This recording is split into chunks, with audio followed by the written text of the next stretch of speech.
আজকে 11 দল কর্তৃক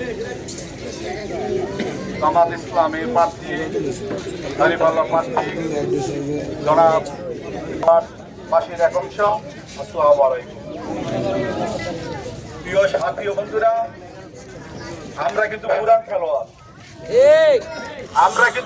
খেলোয়াড়, আপনি শাহজাহান সাহেব সরল মানুষ দেখেন, উনি কিন্তু বড় স্টেডিয়ামে খেলা এই এখানে আসলেন। উনি সদর উপজেলা এর সততা এবং নিষ্ঠার সাথে জয় করে আজ এই চাঁদপুর 3 আসনে সংসদ পদপ্রার্থী হিসাবে আপনাদের মাঝে এসেছি। আমি বক্তব্য আমার সময় দেওয়া হয়েছে খুব সংক্ষিপ্ত করার জন্য আমি দুই একটি কথা বলি শেষ করব। আমরা কেন জামাতের প্রার্থী এবং দাঁড়িপাল্লার পক্ষে আমরা ভোট দিব এবং কাজ করব, আমি দুই একটি কথা বলব।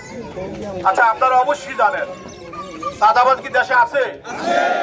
এই কি করতে হইব? উৎখাত করতে হইব। উৎখাত করতে হইলে দাঁড়িপাল্লার সাধারণ ভাইকে ভোট দিয়ে জয়যুক্ত করতে হবে। দখলদার আছে, নদী দখল, বাড়ি দখল, জায়গা দখল, দোকান দখল, ঘাট দখল, মাঠ দখল আছে। এগুলা হাত থেকে যদি রেহাই পাইতে চান তাহলে আমাদের কি করতে হবে? দাঁড়িপাল্লার পক্ষে কথা বলতে হবে।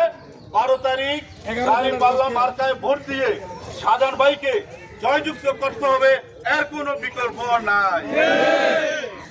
আমাদের মাঝে খবর আসে এনসিপি জাতীয় নাগরিক পার্টির নেতা কর্মী, জামাত ইসলামী এবং ছাত্র শিবিরের নেতা কর্মীদেরকে হুমকি দামকি নানারকম ভাবে দিতে শোনা যাচ্ছে, আমাদের কানে আসতেছে।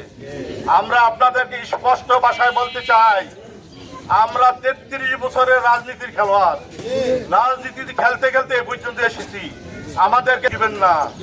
আমরা সততা ও নিষ্ঠার পথে আমরা আছি, আমরা থাকবো। আমরা যতদিন পর্যন্ত এই ইসলামের পক্ষে এবং ন্যায়ের পক্ষে, দাঁড়িপাল্লার পক্ষে, এনসিপি সাপলাকালীর পক্ষে জয় করতে না পারবো, ততদিন পর্যন্ত বাংলাদেশ, চাঁদপুর সহ সারা বাংলাদেশে আমরা লড়াই করে যাবো ইনশাআল্লাহ। সবাইকে ধন্যবাদ জানাচ্ছি। সর্বশেষ আপনারা হা মার্কার পক্ষে ভোট দিবেন। ভোট দুইটা, একটা হইলো দাঁড়ি মার্কা আর একটা হইলো হা মার্কা। আমি আপনাকে দুটি ভোট দেওয়ার 12 তারিখের পক্ষে ভোট দেওয়ার পক্ষে উদাত্ত আহ্বান জানিয়ে, আপনাদেরকে সকলকে ধন্যবাদ জানিয়ে, ঐক্যবদ্ধ থাকার উদাত্ত আহ্বান জানিয়ে আমি আমার বক্তব্য শেষ করছি। আসসালামু আলাইকুম।